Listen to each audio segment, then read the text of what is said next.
안녕하세요. 비욘드 시청자 여러분. 저는 아사년세 베스트내과의 원장 이서희입니다. 예전에 인사드린 적이 있긴 한데요. 정말 오랜만에 출연을 했고요. 그때는 저와 같이 떠들 분이 있었는데 오늘 혼자 하려니까 매우 어색하네요. 저는 이제 뭐 아시는 분들은 아시겠지만 이제 내과 전문이고요. 이제 일산에서 소화기 내과로 전문의로 활동하고 있습니다. 이번 주제는 사실 외래에서 제일 많이 오는 환자분들에 대한 주제로 다루어 보려고 하고요. 제일 흔한 증상이신 만큼 궁금한 거가 있을 수도 있고 뭐 질문도 많으실 거라 생각해서 자료 화면은 조금만 준비했고 이제 질문 주시면 소통하면서 진행하도록 하겠습니다. 제가 이제 내과다 보니까 사실 복통으로 오는 환자분들이 되게 많으세요. 근데 이제 복통인도 다들 여러 종류가 있거든요. 근데 제일 흔하게 오는 거는 저 위가 아파요. 명치가 아파요. 이렇게 오시는 분들이 되게 많은데 다들 뭐 안 그런 분들도 있는데 명치가 아파요 이러면서 저 그냥 소화가 안 되는 것 같은데 위장약 주세요. 이런 분들이 좀 더 많아요. 근데 우리가 명치가 아플 때는 위뿐만이 아니고 다른 질환들도 생각을 해봐야 되는 경우가 꽤 많아서 정보를 드리고자 이번 주제를 준비하게 되었습니다. 궁금한 게 있으시면 방송을 들으시면서 이제 질문해 주시면 같이 소통하도록 하겠습니다. 우리가 이제 상복부, 흔히 명치라고들 많이 하시는데요. 거기에는 사실 위만 있는 건 아닙니다. 아시는 분들도 아시겠지만 이렇게 이제 위도 있고요. 이렇게 보이는 게 위고 그리고 사실 간의 끝부분도 걸쳐 있고 이 뒤에는 췌장이라는 장기도 있어요. 그리고 담낭, 그리고 담낭에서 담즙이 내려오는 길인 담도도 있습니다. 그리고 여기가 이제 횡격막인데 이 횡격막 위쪽으로 해서 심장이랑 인접해 있어요. 그래서 여기에는 이제 명치 쪽에는 상당히 다양한 장기가 붙어 있다고 생각을 하시면 됩니다. 그래서 흔하게 우리가 사실 뭐 제일 흔한 거는 위에 관련된 통증인 거 맞아요. 위 때문에 아플 수도 있고 또는 췌장 때문에 아플 수도 있어요.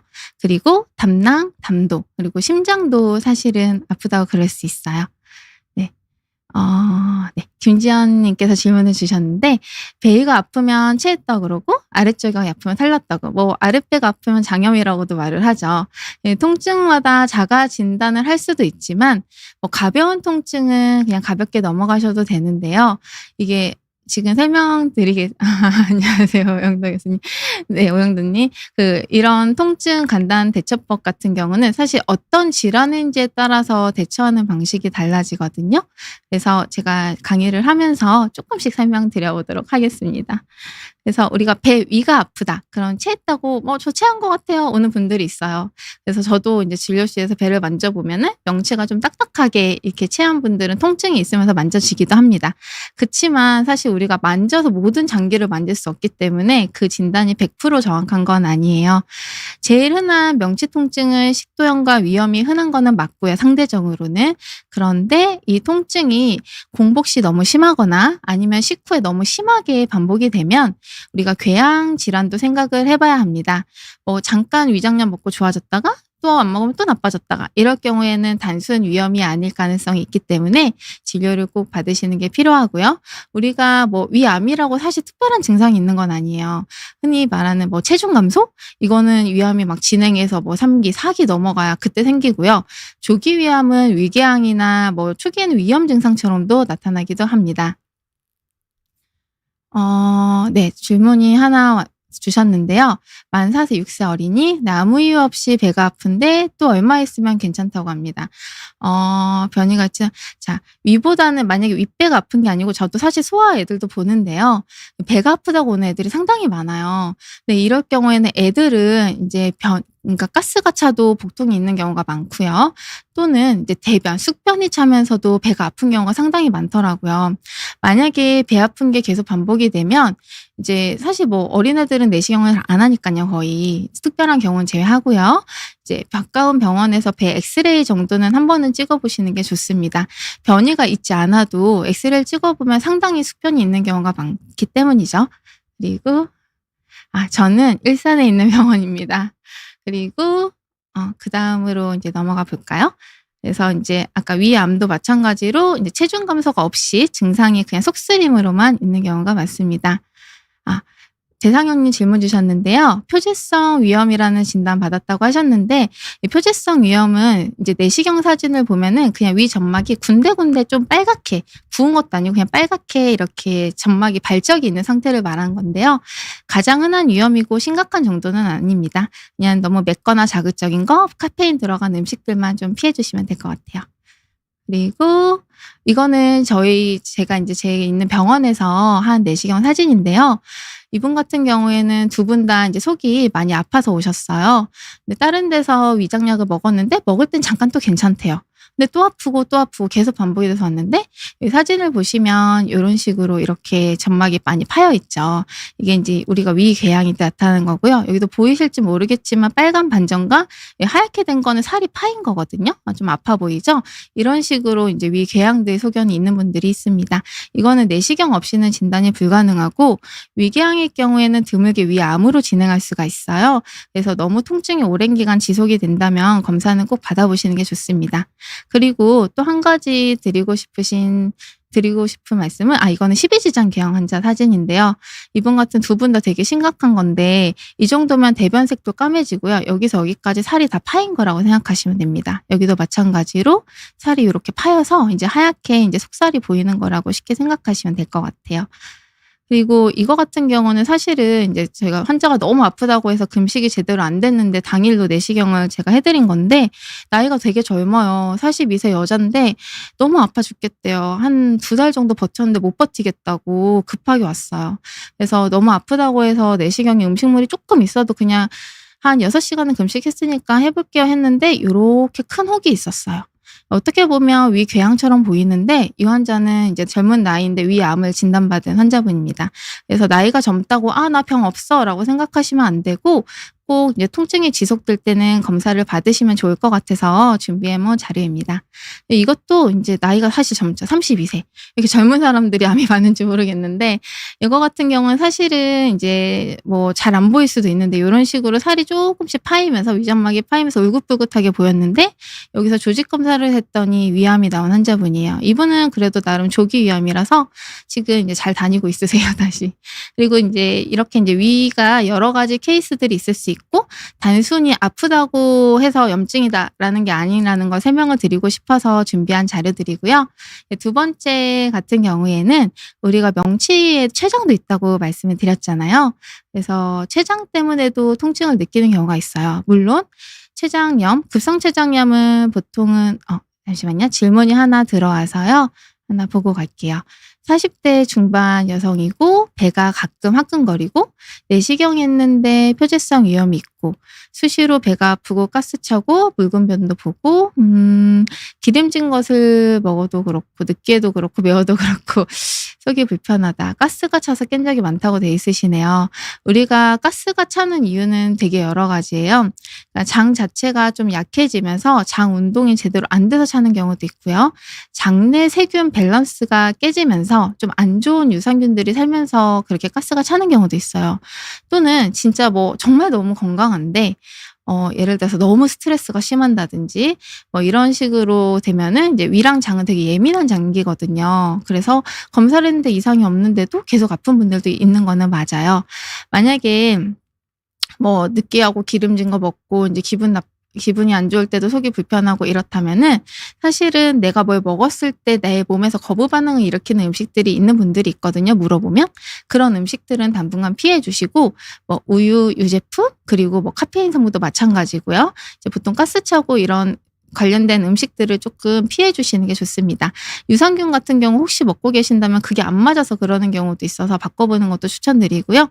계속될 경우에는 병원에서 장운동 조절제와 유산균이나 이런 거를 처방받아서 좀 복용을 하시면 금방 좋아지는 경우가 있기 때문에 한번 진료를 보시는 것도 좋을 것 같습니다. 그 다음으로 한번 넘어가 볼게요. 우리가 이제 췌장도 문제가 있는 분들도 있는데요. 이 급성췌장염은 사실은 알기가 쉽지가 않아요. 보통은 근데 이건 히스토리가 이제 술을 좀 많이 드시는 분들, 아주 드물게 자가면역 췌장염이라고 있어요. 내 췌장을 내가 공격하는 질환이에요. 자가면역 간염도 있거든요. 근데 그런 분들은 나쁜 걸 하나도 안 하는데 뭐 명치가 아파서 피 검사를 했는데 췌장 효소 수치가 엄청 올라가고 이제 봤더니 이제 정밀 검사 해봤더니 자가면역 췌장염인 경우도 있어요. 그래서 이제 뭐 나쁜 걸 한다고 경우만 생기는 건 아니니까 이런 경우 증상이 지속되면은 이제 혈액 검사도 같이 필요합니다. 췌장암은 우리가 사실 발견하기 쉽지가 않죠. 근데 저희 같은 경우에는 뭐 증상이 지속이 되면 혹시라도 다른 원인이 있는지 이 사진도 뭐 되게 한 50대 남성분이에요. 옆에 있는 건 초음파 사진인데 이게 췌장에 혹이 보이는 거거든요. 그냥 계속 소화가 안 된다고 해서 내시경도 하고 초음파도 했는데 초음파에서 혹이 나와서 수술을 하셨어요.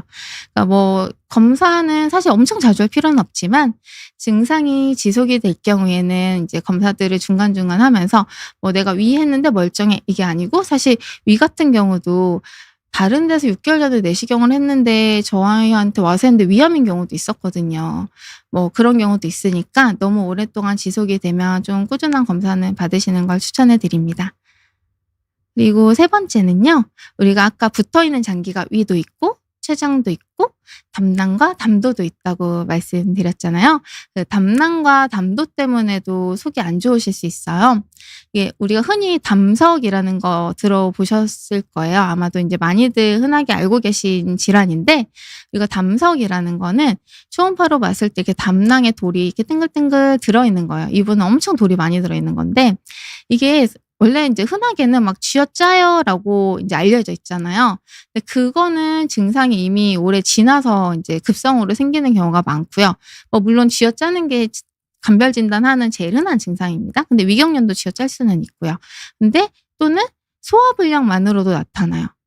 아니면은 이제 여러 환자들 케이스가 있어요. 이게 뭐 단순히 소화가 안 되고 불편해요 했는데 결국엔 담석이었던 분들도 있고 또는 등이 아파요 했는데 뭐 위가 아니고 담낭이 문제였던 경우도 있어요.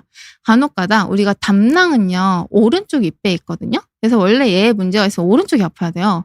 근데 왼쪽이 자꾸 아프대요. 근데 했는데 그것도 담낭이었어요. 약간 이런 식으로 전형적이지 않은 경우도 있어서 이것도 사실은 검사를 해봐야지만 아는 경우고요. 그리고 네. 오영도님은 60세, 네네. 아침에 눈을 떴을 때 빈속인 경우 속이 아픈데 물이라도 먹어주면 통증이 조금 나아지는데 어떤 증상일까요? 아, 척추와 관전 질환으로 진통소염제를 14년째, 위궤양, 위축성, 위전마종양, 해소매제 먹는 위통증이 견딜만 하고, 아, 지금 이게 사실 공복에 이제 빈속에 속이 쓰린 거는 위산이 과다해서 쓰린 경우가 많기는 합니다. 우리가 이제 저녁에 이제 계속 공복이잖아요. 그러면 위에서 산은 계속 분비가 되니까 아침에 일어나면 속이 쓰릴 수 있어요. 근데 물을 마셔주면 중화가 되니까 조금 나아요. 근데 이게 이럴 경우에는 이거 같은 경우에는 뭐 십이지장 궤양이라든지 또는 이제 뭐 식도염이 있다든지 그래도 이런 증상이 생기는 건 맞고요. 근데 말씀하신 것처럼 척추와 관절 질환으로 진통소염제를 되게 오랜 기간 드셨잖아요. 근데 이게 진통소염제가 사실은 위궤양을 일으키는 원인이 돼요. 그래서 이걸 오래 먹으면 예전에 궤양을 앓으셨다고 했지만 또 재발을 할 수가 있어요. 그래서 이제 평상시에도 식습관을 조절을 해주셔야 되고, 에소메졸은 우리가 PPI라고 해서 위산을 억제시키는 거거든요. 그러니까 위산이 억제되니까 위통증이 견딜만 하신 건데, 이게 사실 PPI도 너무 오래 먹으면, 에소메졸 같은 것도 너무 오래 먹으면 사실 좋지는 않아요. 다른 부작용이 오는 경우도 있거든요. 근데 요새는 저용량 PPI라고 해서 에소메졸보다 조금 더 약하게 나오는 그런 종류가 있고요. 아니면은 이 진통소염제 가벼운 위 보호제를 그냥 계속 넣어주시는 것도 방법일 것 같아요. 안 그러면은 진통제를 안 먹으실 수 없으신 상태라면은 나중에 또 궤양이 재발할 수 있기 때문에 평상시에 그렇게 복용을 해주시면 조금 나으실 것 같습니다. 네. 그다음에 다음 질환 설명으로 넘어갈게요. 우리가 이제 아까 담석 말씀드렸고요. 이게 담석이 진행을 계속 놔뒀는데 갑자기 급성으로 얘가 담즙이 내려오는 길이 있어요. 그거를 막아버리면 담낭이 이렇게 띵띵 부어요. 여기 보면 뭔가 동글동글하게 큰 원이 보이죠? 이거는 이제 급성 담낭염. 갑자기 배가 너무 아파요. 열도 나는 것 같고 누르면 엄청 아파요. 네, 초음파에 봤더니 이렇게 띵띵 부었는데 이거는 응급수술 들어가야 되거든요. 그래서 이런 식으로 수술을 하는 경우도 있습니다. 그리고 이런 분들이 있어요. 오른쪽 윗배가 너무 아프고 나 등도 아파요 이래요. 그래서 제가 이제 배를 꼭꼭꼭꼭 눌러봤는데 별로 안 아파요. 근데 이분은 너무 아프대요 등이. "네 나 담낭 떼서 없어요." 또 "오른쪽도 아픈데 저 담낭 없는데요." 이랬는데 그 "담낭이 없으니까 담석이 생길 일이 없다."라고 생각을 하는데 이거 같은 경우에는 저희 병원은 이제 CT가 있어서 CT를 찍었는데 여기 이게 길이 있잖아요. 이 길에 뭔가 이렇게 막혔어요. 여기 보이실지 모르겠지만 여기 보면 이렇게 동그랗게 하얗게 반짝반짝 빛나요. 담낭을 뗐는데 담도라고 해서 담즙이 내려오는 길에 돌이 또 생긴 거예요. 이런 경우가 있거든요. 그래서 이 돌이 또 생기면 이게 담즙이라고 우리가 소화 요소거든요. 얘가 나와야 되는데 이 돌한테 막혀 가지고 못 나오니까 또 막 계속 아픈 거예요.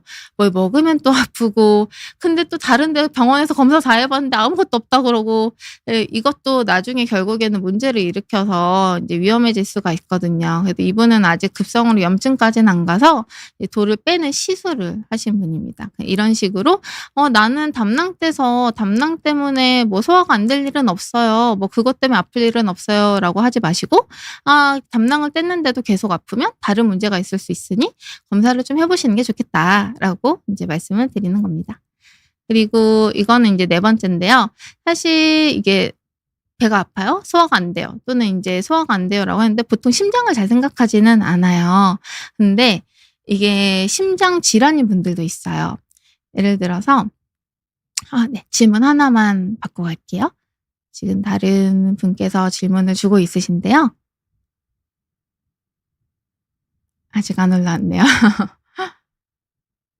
그래서 우선은 심 네. 우선은 인제 심장 쪽 질환인 경우도 있는데 이거는 사실 젊은 나이에서는 흔하지 않고요. 보통 한 70대 정도 좀 넘어가기 시작을 하면은 예를 들어서 소화불량, 명치, 가슴 답답함. 근데 우리가 가슴이라고 하면 그 딱 중앙 말고요. 명치 쪽 우리 인제 갈비뼈 사이에 있는 데가 불편하다고 오시는 분들이 있어요. 근데 인제 그런 분들이 인제 간혹 가다가 뭐 "나 소화만 안 되니까 소화제만 줘요."라고 하는 분들도 있는데 그런 분들 중에 심근경색 증상인 분들도 있어요. 원래 심근경색은 우리가 뭐 흔하게 알려지기로는 이제 "가슴 한가운데 또는 왼쪽이 뻐근하게 아프다. 뭐 불편하다. 쥐어짠다."라고 하는데 그게 인제 심장과 명치 쪽이 맞닿아 있기 때문에 간혹 가다 가슴 가운데 통증이 아니고 명치 통증으로 오는 분들이 있거든요. 그래서 만약에 인제 계속 증상이 지속이 되면서 뭔가 불편한 게 있으면 특히 인제 혈압, 당뇨, 고지혈증 이런 게 있는 분들은 인제 심장 질환까지 소화불량이 반복이 되면 생각을 해 봐야 합니다. 그래서 인제 이렇게 인제 알려 드리려고 준비를 했고요.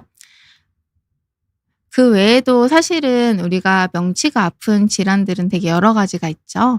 예를 들어서 뭐 스트레스로도 당연히 아플 수 있고요.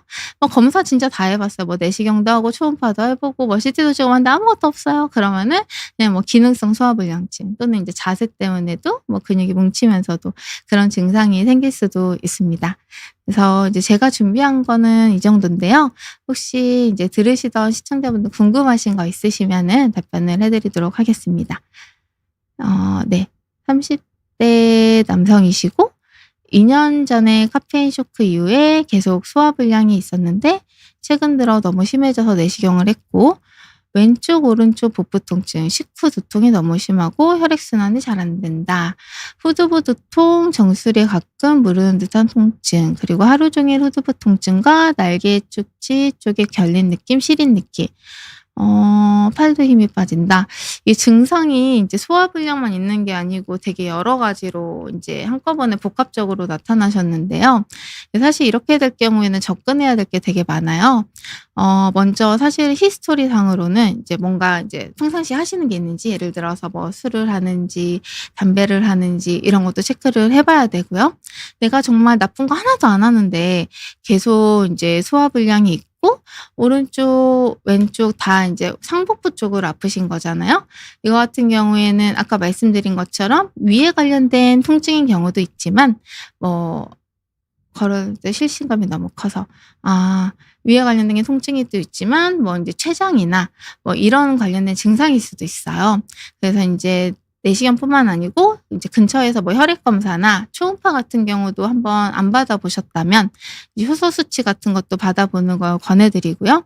그리고 식후에 두통이 너무 심하다는 거는 밥을 먹고 나면은 소화가 정말 안 돼 가지고 그로 인한 두통이 생길 수 있다는 뜻이거든요. 그래서 이럴 경우에는 인제 아까 말했다시피 다른 검사들이 남아 있다면 그거를 해서 정말 이상이 없다면 1년 이상 끊으셨구나. 그래서 인제 초음파랑 피검사 인제 췌장술 수치랑 간수치도 봤는데 이상이 없다라고 한다면은 이제 위장약을 계속 복용을 해야 되고요. 또 한 가지는 인제 위장약을 복용하면서 인제 소화를 먼저 촉진을 시키는 걸 해야 되고요. 그리고 혈액순환이 잘 안 되는 느낌일 경우에는 우리가 실제로 인제 뭐 순환이 안 되는 경우도 있지만 예를 들어서 인제 혈액 검사를 제가 했는지 모르니깐요. 네, 안 했다는 기준 하에는 인제 고지혈증 수치가 쪼끔 올라간다든지 이러면서 순환이 안 되기 때문에 인제 그런 느낌을 느끼시는 분들이 있어요.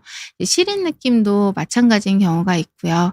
그래서 이제 팔도 힘이 빠지는 것도 마찬가지로 순환 문제나 또는 이거 같은 경우에 사실은 위보다는 혈관 계통의 문제일 수가 있으시거든요.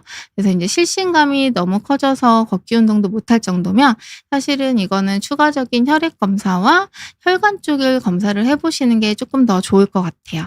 근처에서 하실 수 있는 게 있으시면. 양배추즙은 사실은 소화에는 크게 도움이 안 돼요. 그리고 위에도 막 엄청 좋지는 않아요. 그거보다는 그냥 인제 평상시에 그러니까 뭐 속이 정말 너무 아프다라고 하면은 병원에서 처방받아서 위를 좋게 해 주는 약을 드시는 게 더 좋고요. 근데 인제 그런 게 아니라면은 인제 많이 불편한 게 아니시라면 굳이 양배추즙을 챙겨 드실 필요는 없고 그냥 평상시에 위를 이제 나쁘게 하지 않는 식습관을 쪼끔 조절을 해 주시는 게 좋을 것 같습니다. 트름이 자주 발생하는 것도 질환의 가능성을 시사할까요? 우리가 트름이 자주 생기는 분들이 있기는 하거든요. 근데 이게 트름이라는 것 자체가 뭔가 소화 흡수가 잘 안 됐을 때 나타나는 증상이기는 해요. 근데 트름이 있다고 무조건 질환이랑 관련이 되지는 않아요.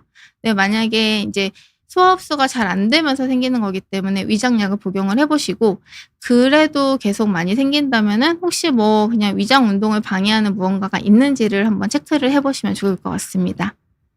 음. 날 것만 먹으면 배탈이 잘 나는 사람은 어떤 질환이 있나요? 치료법이 있나요?"라고 물어보셨는데 이게 사실 날 것은 우리가 인제 약간의 인제 균들도 있을 수가 있잖아요. 근데 이게 그런 것들은 보통 사람들은 대부분 탈이 안 나죠. 뭐 회를 먹었다고 모든 사람이 탈이 나는 건 아니니깐요. 저도 회나 육회를 너무 좋아하는데 근데 그것만 먹으면 탈이 나는 사람들은 그거를 내 몸에서 약간 쉽게 말하면 잘 못 받아들이거나 이제 뭔가 균이나 외부적인 안 좋은 게 들어왔을 때 그거를 방어하는 시스템이 제대로 안 작동을 하지 않는다고 생각을 하시면 되세요. 특별히 어떤 질환이랑 관련이 있는 거는 아니고요. 혹시 인제 아까도 설명을 잠깐 드렸지만 뭔가 장내 세균 밸런스가 안 맞거나 이제 쪼금 좋은 세균들이 별로 없는 장내에 좋은 유산균이 없는 분들도 있는 경우가 있어서 약간 유산균 같은 경우를 쪼끔 바꿔가면서 이제 본인한테 맞는 거를 복용을 해 보는 것도 좋을 것 같습니다. 소화제가 없을 때 체한 경우 응급처치법이 있을까요? 물을 많이 마시면 도움되려나요? 우리가 사실 생각을 해 보면 꽉 취했을 때 물 마셔도 토해요.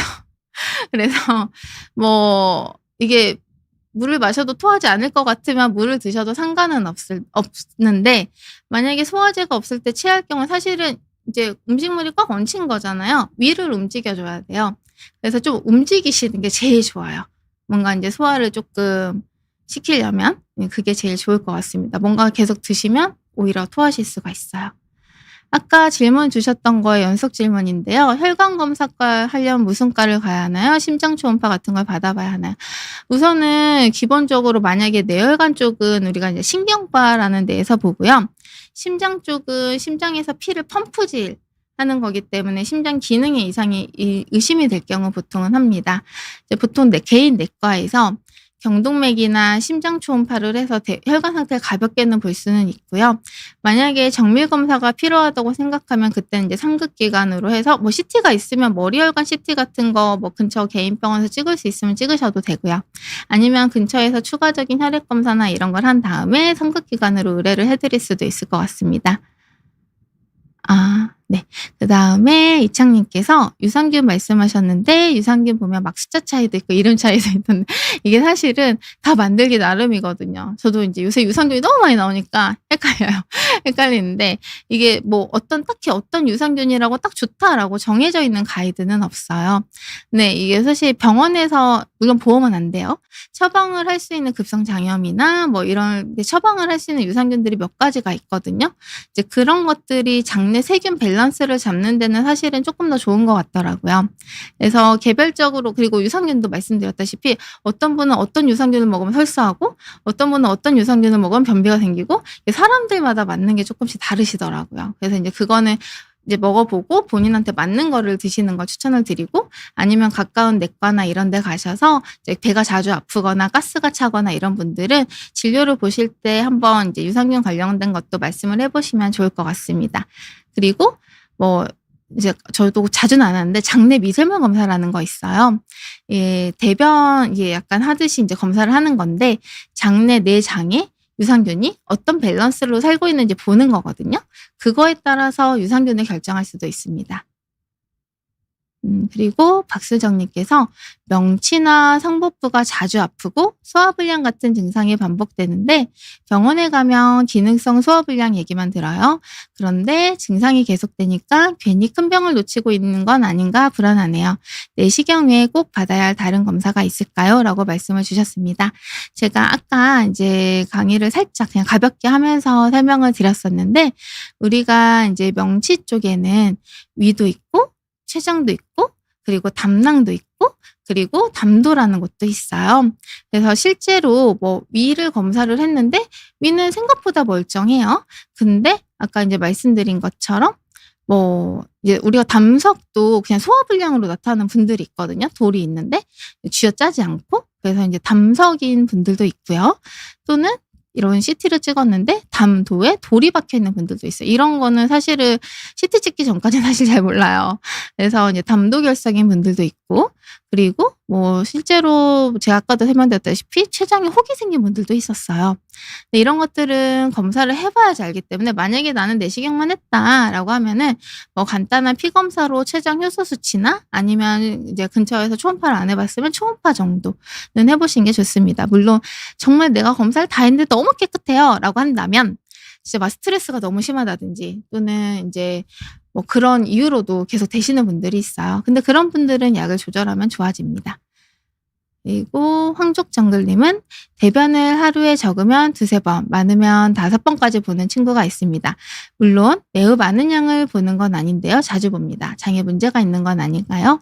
우리가 이제 사실 2-3번, 5번 진짜 많거든요. 조금씩 보더라도 많이 보는 거는 맞아요.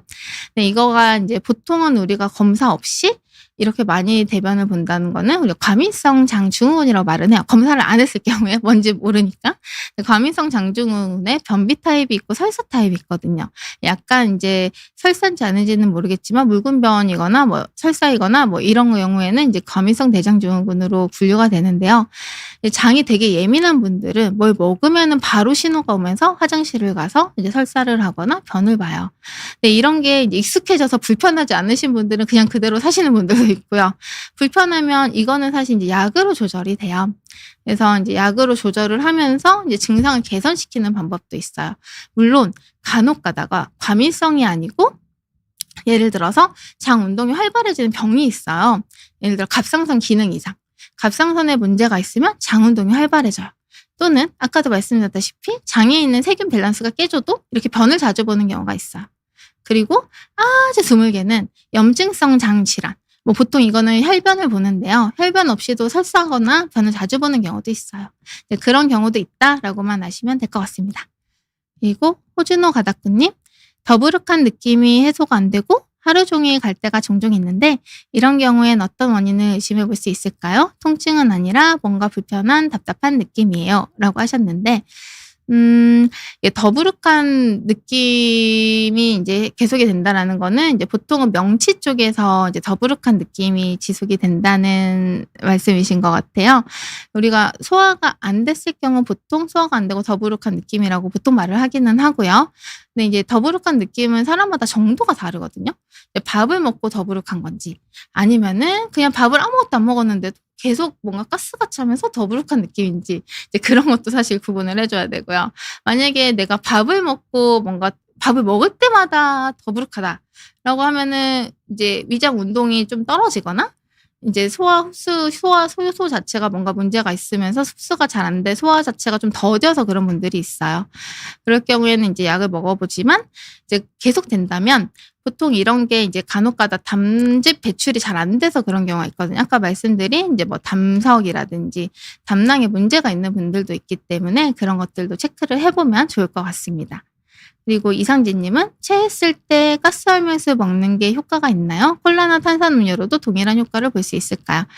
그 가스활명수가 효과는 쪼끔 더 좋기는 할 거고요. 뭐 콜라나 탄산음료도 약간은 도움은 되긴 하겠지만 큰 도움은 안 될 거예요. 인제 아까도 말씀드렸다시피 뭔가 인제 음료가 많이 들어가게 되면은 오히려 속이 더 울렁거릴 수가 있기 때문에 그거는 추천드리지 않습니다. 또 궁금하신 게 있으실까요? 아 네. 질문이 계속 올라오고 있다고 하시는데요. 그 사이에 인제 제가 아까 좀 늦게 들어오신 분들도 있을 수 있어서 아까 PPT 살짝 준비했던 거 다시 한 번만 말씀드리도록 하겠습니다. 그래서 우리가 인제 간혹 가다 저도 인제 내과다 보니까 위장 장애로 오시는 분들이 정말 많거든요. 이제 "속이 아파요. 답답해요." 막 이렇게 오시는 분들이 진짜 많아요. 네, 그런 분들 중에 어떤 분들 "아 저 그냥 소화만 안 되는 것 같아요. 약 주세요." 이런 분들도 있고요. 근데 사실 저는 인제 놓치면 안 되니까 진료를 볼 때 인제 이것저것 막 물어보고 만져보고 "필요하면은 이러이럴 수 있어요."라고 말씀을 드리거든요. 근데 인제 왜냐면은 아까도 말씀드렸다시피 젊다고 뭐 암이 안 생기는 것도 아니고 젊다고 궤양이 안 생기는 것도 아니에요. 위궤양이랑 위암은 위암은 가족력 때문에 놓을 수 있지만 내가 정말 아무것도 안 하고 나쁜 짓도 안 하고 정말 열심히 살아도 아무 이유 없이 아까 이제 젊은 분들 뭐 42 세, 32세 분들도 위암이 생기시는 분들이 있어요. 요새 인제 저희가 검사를 하다 보면 젊은 분들도 정말 암이 많거든요. 그래서 인제 통증이 너무 오랫동안 지속이 되면 인제 검사는 꼭 검사를 한다고 나쁜 건 아니니깐요. 뭔지 알아야 그거에 맞춰서 치료를 하니까. 예를 들어서 단순한 위염 치료와 위궤양 치료는 약 자체가 달라요. 근데 물론 예전에 제가 뭐 "내시경을 했는데 위염이 있었어요."라고 하는데 "언제 하셨어요?" 그럼 한 1 년이 넘었어요. 그러면은 1년 만에도 위암이나 궤양은 생길 수 있으니깐요. 이제 그런 식으로 생길 수 있으니 검사는 좀 계속 불편한 증상이 지속이 된다면 꼭 받아 보시는 걸 추천을 드리고 "위가 진짜 깨끗한데 계속 아파요."라고 하면은 아까도 말씀드린 것처럼 뭐 췌장 질환이라든지 그리고 담낭 또는 인제 담낭을 떼도 돌이 생겨요, 담도라는 곳에. 담낭 뗐는데도 소화가 안 돼요. 등이 아파요. 그러면 담도결석. 물론 담도암도 있기도 해요. 흔하진 않지만. 근데 그분도 등이 아프고 소화가 안 돼서 내시경 다 했는데 깨끗했는데 담도암이 나온 분들도 있었어요. 네, 그런 식으로 검사를 해서 인제 뭔가 찾아내는 거를 쪼끔 더 추천드리고요. 아까 말씀드린 것처럼 마지막에 우리가 뭐 스트레스다, 기능성 소화불량이다 이런 거는 제가 말씀드린 질환들을 다 검사를 했는데 너무 다 깨끗해요. 그러면 그때는 사실은 '아 스트레스신가 봐요.' 이렇게 넘어가는 거지 처음부터 뭐 '스트레스다.' 이렇게는 진단을 할 수는 없어요. 그렇게 생각하시면 될 것 같습니다. 그리고 박수정 님 남편이 위내시경에서 헬리코박터 양성이 나와 치료 중인데 검사를 받아야 할까요? 가족끼리도 감염이 된다는데 감염 경로가 궁금합니다. 자, 우리가 헬리코박터가 나오는 분들이 내시경상에서 상당히 많기는 해요. 근데 이게 헬리코박터가 있다고 무조건 다 치료를 하는 거 원래는 아니에요. 예를 들어서 위벽이 얇아지는 위축성 위염이나 장상피화생은 치료하는 게 좋은 거 맞고요. 물론 십이지장 궤양의 흔적이나 위궤양 흔적 또는 위궤양, 십이지장 궤양 위험은 무조건 치료를 해야 돼요. 그리고 이 헬리코박터균은 보통은 침으로 옮거든요. 그래서 인제 침을 좀 많이 이렇게 접촉을 할 경우에는 감염이 될 수가 있어요. 침에서 침으로 옮길 수 있으니까. 그래서 가족끼리도 감염이 될 수 있는 거는 맞아요. 근데 예를 들어 인제 이게 위내시경 말고도 균 검사는 후 불어서 하는 요소기 검사라는 걸 해서 내시경 없이도 간단하게 진단이 가능하세요. 한 4 시간 정도 금식하시면 되거든요. 만약에 "나도 균이 있는지 없는지 궁금해."라고 하는데 "내시경은 한 지 얼마 안 됐어."라고 하면은 그렇게 검사를 해 보셔도 되고요. 아니면 "지금 내가 위에 특별한 증상이 없어."라고 하면은 나중에 검진하실 때 내시경하면서 같이 조직을 떼서 체크를 하시는 방법도 있어요. 근데 만약에 한 분이 양성이 나와서 치료 중인데 "내가 또 가지고 있어?" 그럼 다시 또 이렇게 옮기는 경우도 있을 수 있는 건 맞아요. 흔하지는 않지만. 그래서 만약에 치료 중이라면 그래도 같이 체크하고 검사를 받는 게 쪼끔 더 좋으실 것 같아요.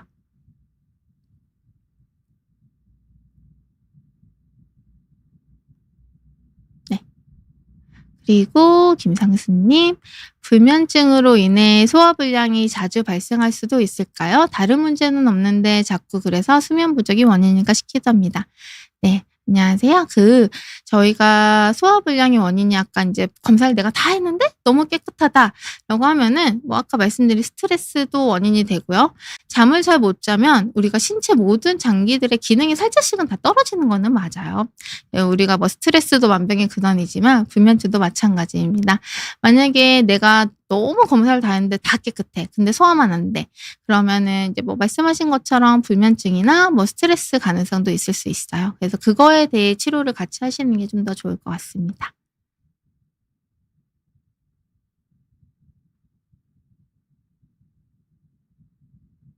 네. 그리고 혹시 더 궁금하신 게 있으실까요? 네. 네.